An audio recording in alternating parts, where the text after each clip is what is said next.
It was a Saturday morning when the cops showed up. I was barefoot, standing in my kitchen, halfway through my second cup of coffee, watching reruns of Cops on mute. The irony didn't hit me until later. The doorbell rang once, sharp and urgent, and before I even reached the door, I could already see them to the side window.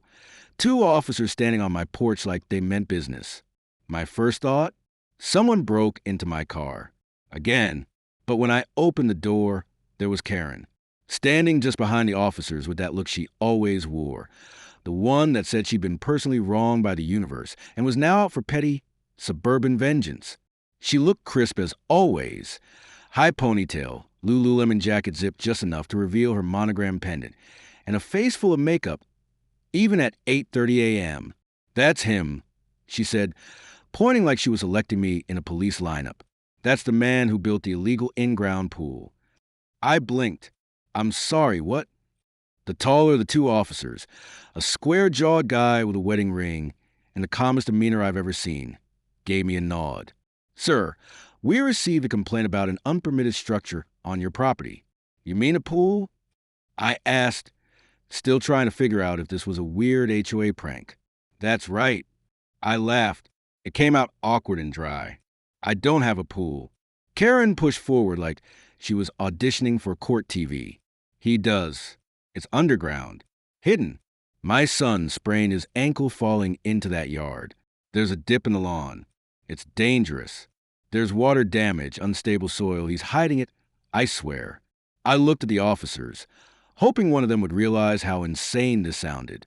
But the shorter one was already jotting something down on a notepad. "I think there's a mistake," I said, forcing a polite tone. "You're welcome to come look. I don't have a pool. I barely have a working sprinkler system." Karen scoffed. "Of course it's hidden. That's what makes it illegal." I stepped back and held the door open. "You want to see for yourselves?"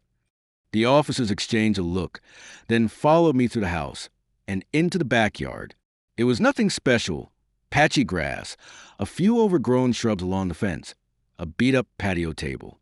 The only thing you could remotely fall into was the one spot where the yard sloped a bit near the side fence. It wasn't a hazard. It was just gravity. One of the officers walked the perimeter slowly, checking the ground with the tip of his boot. The other glanced toward Karen, who had followed us in and was now standing on the concrete path, like it personally offended her. "Right there," she pointed. "See the dip? That's where her kid fell." And he said he heard water underneath. "He's 8." I muttered, trying not to sound as annoyed as I felt. "He also said the moon was made of cheese last week." Karen didn't flinch. "I'm filing a lawsuit." That stopped me cold. "You're what?" "For damages," she said matter-of-factly. "Medical bills, emotional distress. I already spoke to my lawyer." "You're suing me for having a yard?"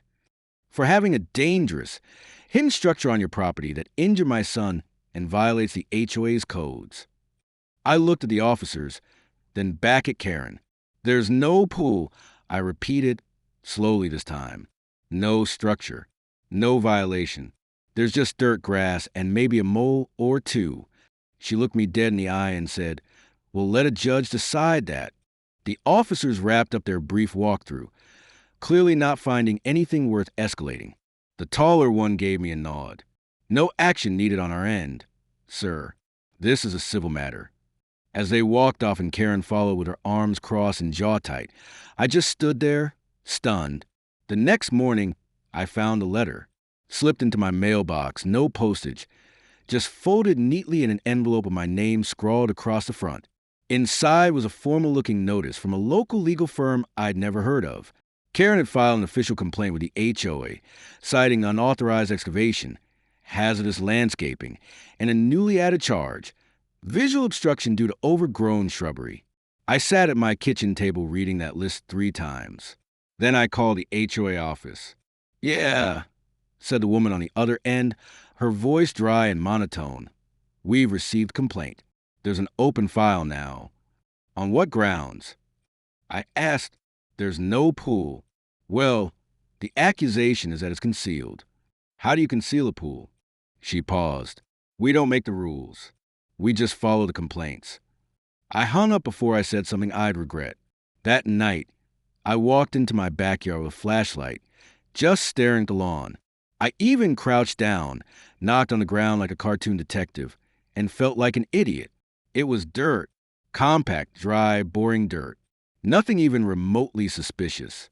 I started wondering if this was some kind of retaliation. Maybe I'd parked too close to her driveway once. Maybe she didn't like that my trash bins weren't perfectly aligned on collection day. Karen kept track of things like that.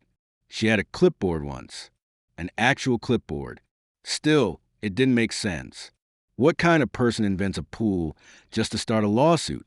The following Tuesday, I got a fine from the HOA. $250 for yard code violations and pending investigation into unpermitted construction. That pushed me over the edge. I showed up at Karen's front door. She answered in yoga pants and a tight smile. Yes, I got the fine, I said, and the letter, and the HOA's message. I want to talk. She tilted her head like a confused golden retriever. There's nothing to talk about. The damage is done. There's no damage, I said. There's no pool. Her smile widened, but not in a nice way. Then prove it. How do I prove something doesn't exist? That's not my problem. She closed the door slowly, like she was in a movie. I walked back home, stomach in knots, anger buzzing behind my teeth. This wasn't just annoying now. It was serious. I was getting fined, formally accused, and dragged into meetings and paperwork for something that didn't exist. And the kicker? People started whispering. Neighbors walking their dogs slowed down when they passed my yard. One guy even asked, "Hey, is it true you're building a hot tub without a permit?" "No," I said flatly. "Because if you are, man, I'd totally chip in. That'd be sick." I started documenting everything. Photos of the yard, videos walking through every inch. I dug through old property reports, landscaping invoices, anything that might come in handy. But the worst part? I couldn't shake the feeling that this wasn't just about a yard. Karen wanted something. Attention? Control? A win? Whatever it was, she was willing to invent a pool to get it. And I had a sinking feeling, pun not intended, that she was just getting started. I tried to approach it the civil way first. That Sunday, I walked across the street holding a store-bought tray of cookies, the kind with too much frosting and unnatural colors, figuring they might melt some tension. Karen was out front watering her rose bushes like it was a full-time job, using a hose attachment that probably cost more than my entire grill setup. She saw me coming and straightened up immediately. "I'm not here to argue," I said before she could speak. "I thought maybe we could talk this out. No lawyers. No HOA nonsense. Just neighbors." She gave the cookies a glance, then looked me dead in the eye. "I don't eat processed sugar." I nodded, already regretting the gesture. "All right, but maybe we can just clear the air." Her tone stayed cold, clipped. "There's nothing to clear. You violated HOA rules. And someone got hurt. The process is moving forward." "Karen, there's no violation. There's no pool. I've lived here 7 years, and there's never been a pool. You're chasing something that isn't there. Your yard is unstable. There's standing water after rains. That's a sign of substructure. You've altered the grading illegally. I don't care if you think it's harmless. It affects property value." I took a breath. "Then let someone from the HOA come and inspect it. An actual inspector. Not just you standing at the fence with binoculars. They're already sending someone." That stopped me. "Ooh, his name's Dave. He'll be here Tuesday. It's routine." And just like that, she turned and walked back toward her porch, hose still spraying lazily into the bushes. Tuesday came, and so did Dave. Middle-aged, sunburned neck, clipboard in hand, and a company polo shirt tucked into pleated khakis. He looked like someone who'd spent 20 years enforcing petty rules with religious dedication. He barely said a word to me as I guided him through the backyard. He walked slowly, paused every couple of steps, scribbled notes. "This slope here," he said finally, pointing at the same shallow dip Karen had been harping about. "It's unnatural." "It's been like that since I moved in," I replied. "You can check the original grading plans from the city. Nothing's been touched." Dave didn't answer, just scribbled something else. I haven't done any digging, no construction, no water lines, nothing. You're welcome to bring ground-penetrating radar if you want. We don't do that, he said. But based on slope, drainage, and recent complaints, I'll be recommending a review. A review of what? Non-compliance. We'll flag the property until further notice. I watched him leave with a tight chest and no idea what came next. By the end of the week, I got another letter from the HOA. This one wasn't just a warning. It was a formal notice of non-compliance, accompanied by an updated fine of $500 and a pending hearing date to discuss unauthorized landscaping and structural modification. I'd never touched a shovel in that yard except to dig out the occasional weed. Now they were treating me like I'd installed an Olympic diving platform without permission. The next time I saw Karen, she was smiling. Not wide, not obvious, just enough that I caught the edge of satisfaction. She was walking her dog, Bentley, a tiny white puffball with more sweaters than I own shirts. She stopped at the sidewalk across from my house. Looks like things are moving along. Yeah, I said, trying to keep my voice level, thanks to a lot of unfounded complaints. She tilted her head, just trying to keep the neighborhood safe. And property values up. This isn't personal. It was hard to believe that. Over the next few days, things shifted in the neighborhood. I started noticing how people looked at me, not with malice, but with a kind of wary curiosity. Mr. Hanley from 2 doors down asked if I was finally putting in that hot tub. A couple jogging by paused just long enough to scan the yard like something might bubble up from beneath it. I wasn't angry at them. The story sounded just plausible enough if you didn't know me. Hidden pool, neighbor hurt, HOA swoops in. It had enough suburban spice to stick. I tried calling the HOA office again. The same woman answered. I asked if they had pulled my property records, checked city permits, anything at all. She said the process was in motion and that I'd have a chance to speak at the hearing. Great. So I had to wait for some bureaucratic kangaroo court to defend myself against a fantasy. By that Friday, I started digging through my old home inspection report. It clearly stated, no pool, no buried structure, no unpermitted utilities. I even emailed the inspector to confirm. He replied within a day, backing me up and offering to testify, if it came to that. But meanwhile, the pressure was mounting. I got a letter from my home insurance company. They'd been notified of a possible unpermitted water feature. My rate was being reviewed pending the outcome of the investigation. That night, I couldn't sleep. I kept staring at the ceiling, wondering how a completely made-up accusation could cause this much real-world damage. What bothered me most wasn't the money, though that stung. It was the slow erosion of normalcy. The way a simple lie, just one, could ripple outward and change everything. Karen wasn't just annoying. She was weaponizing the system, quietly, methodically, and with no visible emotion. The tipping point came 2 weeks later. I got home from work to find a city zoning notice staked into my yard. It was bright orange, impossible to miss, and declared my property under review for compliance pending further inspection. I stood there, keys still in hand, just staring at the sign like it had grown out of the grass. I walked over to it, pulled it out of the ground, and turned it over, stamped with the city logo, signed by some desk official I didn't know. Karen's voice broke the silence from behind her white fence. You really should have taken it seriously the first time. I turned slowly, feeling heat crawl up my neck. This is harassment, I said. She folded her arms. No, it's procedure. I've done nothing wrong. Then the inspections will clear that up. But if you have done something, she let the sentence hang. I stared at her for a long second and then walked back inside, not trusting myself to say anything else. That night, I wrote everything down, every letter, every fine, every conversation. I made a timeline. I organized documents. I printed photos.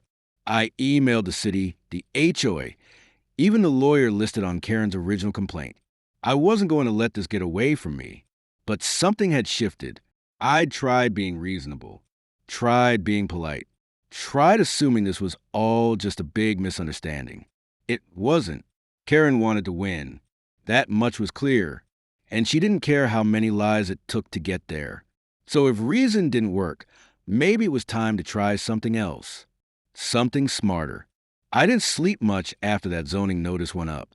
It sat on my counter like a threat wrapped in official letterhead, and every time I looked at it, I felt more like I was losing control of my own property, my own sanity. The worst part wasn't the fines, the paperwork, or even the looming HOA hearing. It was a feeling of being watched, constantly second-guessing my own home, over something that didn't even exist. I knew then that proving what wasn't there wasn't going to be enough. Not to Karen, not to the HOA, not to the city office that barely cared. I needed to flip the script, not just offend myself, but make it undeniably clear that this whole thing was built on nonsense. If they wanted a case, fine. I'd give them one. Only this time, I'd be the one setting the terms. So I called Mark. Mark wasn't a lawyer or some PI with a trench coat and sunglasses. He was my older brother's college roommate, and more importantly, a licensed civil engineer who now worked in inspections and city planning.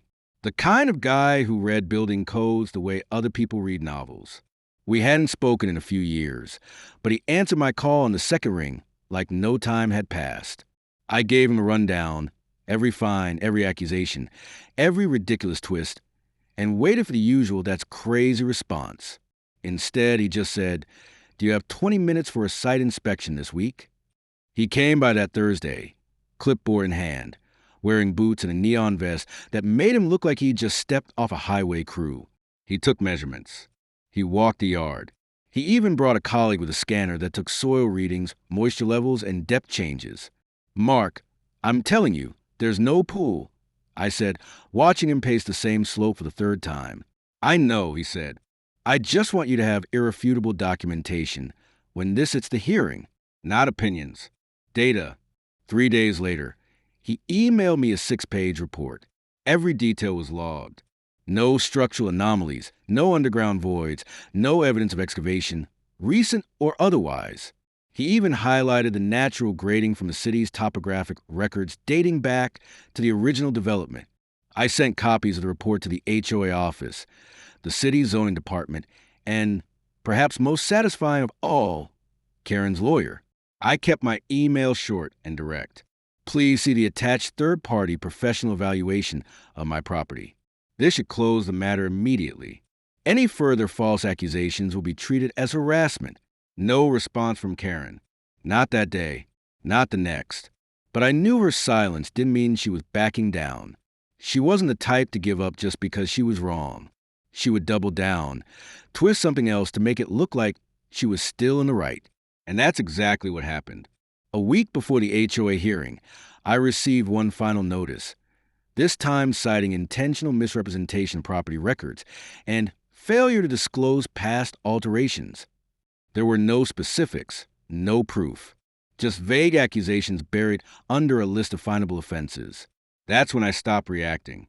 I started planning. The morning of a hearing, I showed up in a clean shirt, with my documents stacked neatly in a folder. The HOA met in a rented room at the community center, a place normally reserved for yoga classes and kids' birthday parties. There were 6 board members seated at a folding table like a mock courtroom, and Karen was already there, sitting off to the side, arms crossed and eyes locked on me like a hawk waiting for a slip-up. They opened the session with a standard reading of complaints. Karen's statement was read out loud. Concerns for community safety, property damage, and suspicion of illegal construction. When they asked her to elaborate, she stood, cleared her throat like she was about to win an award, and repeated the same tired lines about observable dips, rumors of construction, and ongoing drainage problems. Then it was my turn. I laid out Mark's inspection report first, then the city grading maps, the original builder's schematics, the insurance paperwork. Every sheet confirmed what I'd been saying from the beginning. There was no pool, no structure, no hidden anything. "I've lived here 7 years," I said, "and in that time, I've made no changes to this yard except replacing a broken sprinkler head. Every inch of this property is exactly as it was when I bought it. These documents verify that. But more than that, they prove these accusations weren't just mistaken. They were unfounded." One of the board members, a woman in her 50s with a no-nonsense haircut, glanced over the report and then looked at Karen. Did you speak to a professional before making this complaint? Karen didn't blink. I spoke with a landscaping consultant. He said the soil looked disturbed. Do you have a report? No. It was a verbal opinion. I could see the shift happen right then, small, almost imperceptible. One of the board members sat back in his chair. Another started tapping his pen slowly against the table. I have to ask, I continued, if there's no evidence, and the only witness is the person filing the complaint, how does this process keep moving forward? I've been fined, had my insurance reviewed, and been treated like I committed fraud. Over nothing. Over a hole that doesn't exist. They thanked me for the presentation and told both parties the results would be mailed by the end of the week. Karen didn't look at me as we left the room. She just walked out fast, jaw tight, arms swinging like she'd been personally insulted by gravity itself. 2 days later, the letter came. All complaints against my property were dismissed. Fines rescinded. Non-compliance labels removed. My HOA record was cleared. The letter was signed by the board president and attached a short line at the bottom. This matter is considered closed. Further complaints without evidence will not be accepted. It was the first full breath I'd taken in weeks. But I wasn't done yet. I filed a formal grievance with the HOA. Not just against Karen's accusations, but for harassment. I compiled every document, every photo, every data complaint. All of it pointing to a pattern of behavior that had cost me time, money, and peace of mind. And this time, it wasn't about fighting fire with fire. It was about making sure the next time she tried to pull something like this, it would come back on her, not me. I wasn't expecting much. Maybe a quiet warning or some procedural slap on the wrist. But the HOA surprised me. Apparently, I wasn't the only one she'd gone after. Over the past year, Karen had filed nearly a dozen complaints about porch lights being too bright, kids playing too loud near her yard, someone planting invasive flowers, all of them just as flimsy as her pool fantasy. Mine had simply stuck longer than the others. The HOA put her on notice. Any future claims had to come with professional evidence. No more verbal suspicions. No more opinion-based accusations. If she filed another complaint without proof, she'd face her own fines, plus a temporary suspension of her HOA privileges, including voting and enforcement rights. It wasn't a big public takedown. There was no dramatic confrontation. But I didn't need one, because the next time I saw her, Karen didn't say a word. She was pulling weeds near her driveway, sunglasses on, lips pressed so tight they nearly disappeared. She looked up briefly as I walked past, then turned back to her flower bed like I wasn't even there. And that silence was louder than anything she could have said. I didn't win because I yelled louder. I won because I stayed steady, stayed smart, and gave her enough rope to hang her own argument. And if she ever thought about trying it again, she remembered what happened when she turned a molehill into a mountain and tried to bury me beneath it. A few weeks passed with no further letters, no warnings, no knocks on my door. For the first time in over a month, things felt still again quiet, like they were supposed to be. I was finally able to water my lawn without looking over my shoulder. I started leaving my blinds open during the day. That's how normal everything had been before Karen started digging for ghosts. But if I had learned anything by then, it was that people like her rarely let things go. The loss might have slowed her down, but it didn't change who she was. So when the letter arrived in her mailbox, thicker than usual, certified, I paid attention. I didn't intend to spy, but I happened to be outside, pruning some hedges, when she took the envelope out. Her face didn't flinch at first, but her pace changed. She walked back to her porch like the letter had weight, not in ounces but in consequences. It turned out the HOA had followed through more seriously than I imagined. My formal grievance wasn't just accepted. It triggered a full review of her previous complaints. And with them came a pattern too obvious to ignore. Fabricated reports, personal targeting, inconsistent testimonies. My case wasn't the exception. It was just the one that lasted long enough to shine a light on all the others. 3 homeowners came forward once my grievance was public within the HOA committee. One man had been accused of operating a business from his garage because he fixed his own car in the driveway. Another was fined for having a foreign flag hanging on his porch. Turned out it was a state university banner. A third had received a written warning over invasive vines that were later identified by a local garden club as standard trumpet creepers, planted by the city landscaping team itself. The board couldn't ignore it anymore. They called a private meeting. I wasn't invited, but someone close to the board later told me Karen showed up furious, tried to play it off as civic concern, and stormed out after being told her privileges were suspended for 90 days. No more complaints. No voting. No access to community hearings. She wasn't kicked out. She wasn't fined into oblivion. But something in her power had shifted, and that was enough. After that, things really did calm down. Neighbors started greeting me again. A few even apologized for keeping their distance during the chaos. It's not easy standing up to someone like her. One woman told me, "We've all been holding our breath since she moved in." I nodded. I understood. It wasn't about fear so much as exhaustion. Dealing with someone who thrives on conflict wears you down 1 inch at a time. I didn't throw a victory party. I didn't make a speech. I just took the weekend to finally fix the back gate that had been sticking since spring. When I dug out the new post hole, I chuckled quietly to myself, half expecting to hit water just to spite me. But all I found was dry earth. Of course I did. A few mornings later, I was sitting on my porch with a cup of coffee when Karen walked by with Bentley. She didn't stop. She didn't wave. But she didn't scowl either. Her expression was unreadable, like someone who had just realized the cost of a game they thought they were winning. I didn't need an apology. I just needed her to keep walking. And she did. There was a hearing the following month to propose a revision to HOA policy, new rules requiring third-party verification before a complaint could be processed. It passed unanimously. Karen wasn't there to vote. She never showed up to another meeting that year. That autumn, I got a small envelope from the HOA. No threats this time. No warnings. Just a simple letter stating that my case was officially closed and my property was considered in full compliance. Attached was a $100 refund check for the fines I had paid before the hearing. The amount didn't matter. It was the acknowledgement that counted. I framed the letter, not because it was a trophy, but because it was proof that I wasn't crazy, that standing up to something, even something as ridiculous as a made-up pool, was worth it. My yard still had that small dip. Nothing changed there. But now, it didn't feel like a weakness. It felt like a scar I'd earned. A few months later, a new couple moved into the house 2 doors down. During our first conversation, they asked the usual questions about trash day and mailbox keys.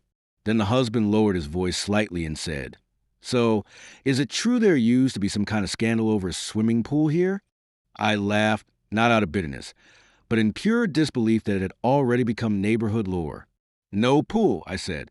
"Never was one." He looked confused. "Then why all the noise?" I sipped my coffee and smiled. Because sometimes people get so convinced they're right, they'd rather tear up a lawn than admit they're wrong. He nodded slowly, like that made perfect sense. Maybe it did. We talked a little longer, then went back to our separate weekends. The kind of quiet, ordinary day I'd been missing for too long. There's no twist to this ending. No dramatic scene, no final shout across the fence. Just a neighborhood slowly remembering how to breathe again. And a guy who kept his lawn exactly the way it was, flat, plain, honest, without having to prove anything anymore.